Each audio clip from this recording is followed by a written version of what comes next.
All right, welcome in, ladies and gentlemen. Greg Greer in the studio. We're going to find out more about soul drama. It is 8:15. I am Rick Godey. We just fired up the Facebook page here at Q94.1. Reconnecting with the gentleman who's on the screen. His name is Greg Greer. I had a past with him, and I guess everybody has a Greg has a past there. Greg. Oh, we just all have a past. How about that? I'll keep it. I've seen you connected over Facebook, and I wanted to get you on the radio. Thank you. And have you tell the Greg Greer story, because there's some people out there that need help. They need hope. So pick it up and run from there. So, okay, thank you. Well, thank you for having me on this morning. I'm a certified group psychotherapist, and this past year I finished a 6-year-long journey in getting certification for a process called soul drama. That's been my dream, to bring it to Louisiana. It's international. I've worked in Greece, offered to work in Bali, Indonesia, with this spiritual approach to help people with it's not just addiction, it's codependence and the relationships that we have with people, places, and things that bring us, gosh, just misery.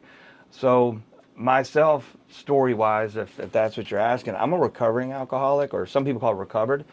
Mm-hmm. I have a history. I lived in Los Angeles for 12 years, and I pursued radio, TV, film, stand-up comedy.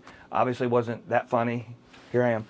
So now I'm engaging with Red Hill Mansion in Delhi, mm-hmm. and I worked at Palmetto Addiction Recovery Center for 8 years. So putting this model together at Delhi at the Red Hill Recovery, I'm now being able to, I'm going to say, develop further my vision and dream of soul drama in Louisiana. Because, you know, what this offering is, there's a place called On Site, and I don't mind talking about it, in in Tennessee and San Diego. For people who go to those workshops, it costs $5,000 a person. Well, who has that kind of money? The certification that I developed that I can bring to Louisiana is not even that. It's just a few $100s. Holy mackerel. Anyway, so what people do for these workshops, soul drama is a group approach that allows people to explore themselves in a very action method kind of way. Action means we don't sit in chairs all day and just talk.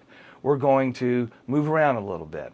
But my own story as a recovering alcoholic is I have two what you call drinking careers. And I'm from Louisiana. I'm an Air Force brat originally, but going to high school here, you know, Louisiana is, hey man, drinking is just a lifestyle. It's a culture in Louisiana. You got crawfish and beer. I mean, who don't do that? So forgive me. But this what we do is some of us take it past the limit. It goes too far, and suddenly we can't control it.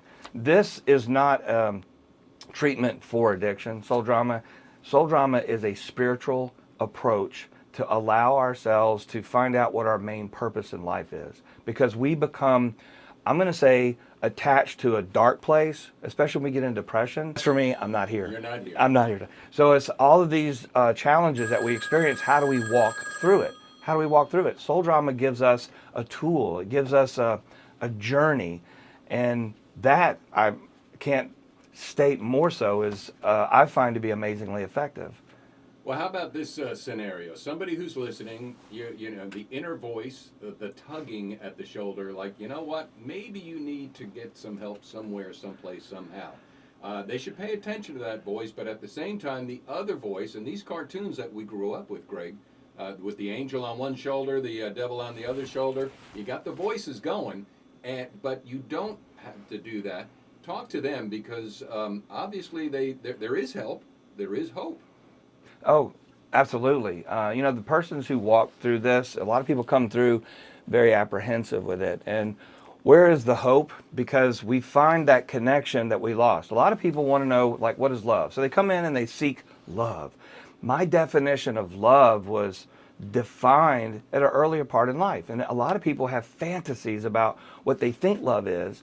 And forgive me if this gets too deep. I'll just kind of keep it. It's like, we had a definition of love that was given to us as we were growing up. I saw it in my parents. I saw what I thought it was on TV. I looked around. I see it now on social media, mm-hmm. on magazines, and these are all facades. You know, love is something much, much more.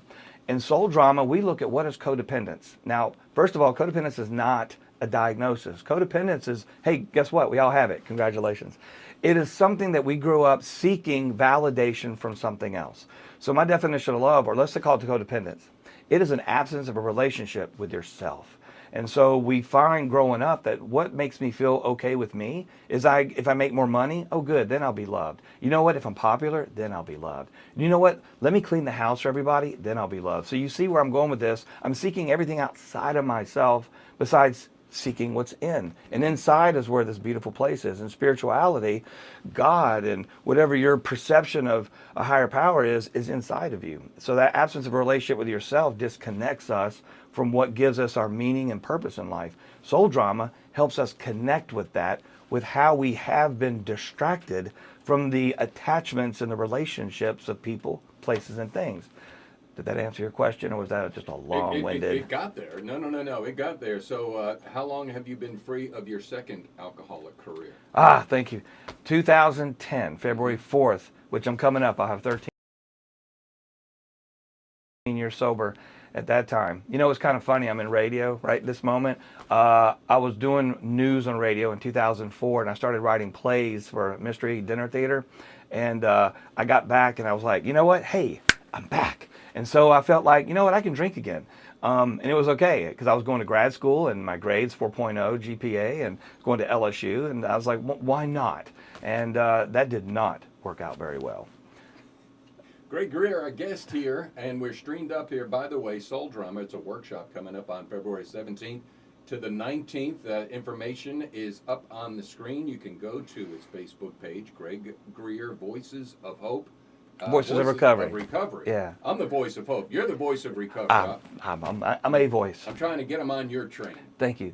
There. All right. What can we say here this morning for you to help somebody out there? I guess all right, I've come across these situation scenarios. The individual knows they need something. And then there are those that love them that know they need something.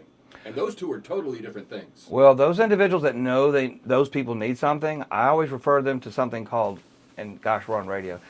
Al-Anon is a support group that helps family members who have someone in alcoholism or addiction in their family. And that helps them work with their codependents on trying to fix somebody because they can't.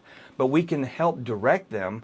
We can help challenge them to say, hey, I have boundaries now, and I'm not going to do this any longer. I'm not going to allow this to happen in the home any longer because it's affecting everybody here. So I'm pleading with you to get help. And so there's different resources available in Louisiana, locally here, with a number of treatment centers for the initial, let's call residential, and then they can stabilize and continue to move on. This journey is ongoing. Just because somebody goes to a treatment center or something like that, that's not a fix at all. That's just getting the ball rolling to change who we think we are. I don't know what we think we are is so many different things. We'll leave it there on the radio side here. Greg Greer is his name. How do folks get in touch with you?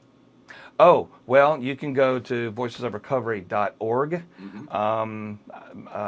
That's my website. You can call 318-366-2553. You can also explore Red Hill Recovery. That's another exciting new development out in Delhi.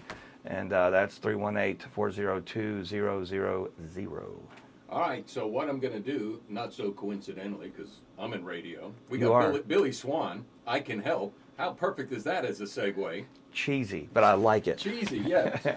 Who moved my cheese, right? I mean, I lived in Wisconsin. I like cheese. There you go. Here's Billy Swan on the Q 94.1. This is the home for real country. Greg Greer in the studio. Continuing the stream, we are.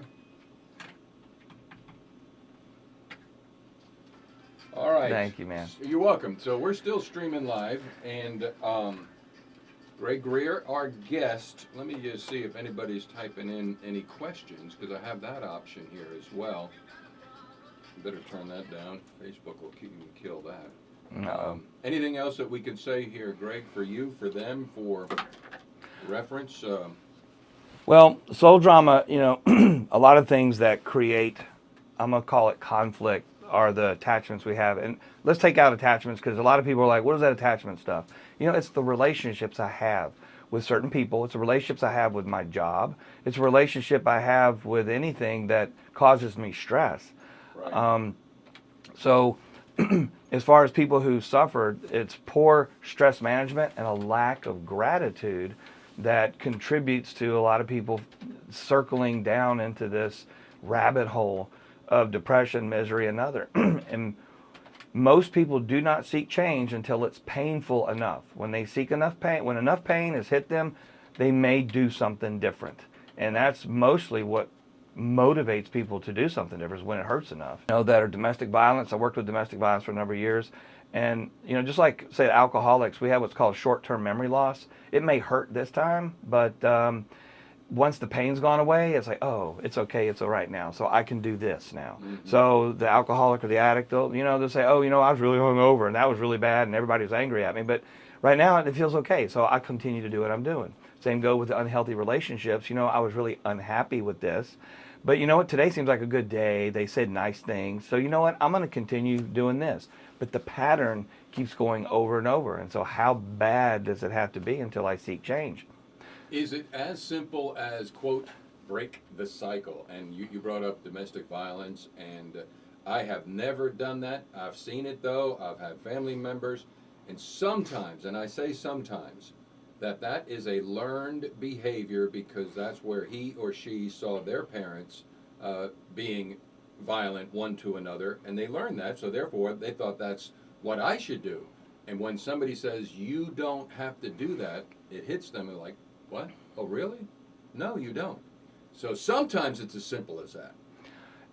Well, sometimes, if you can receive that message right. and seek to do something different.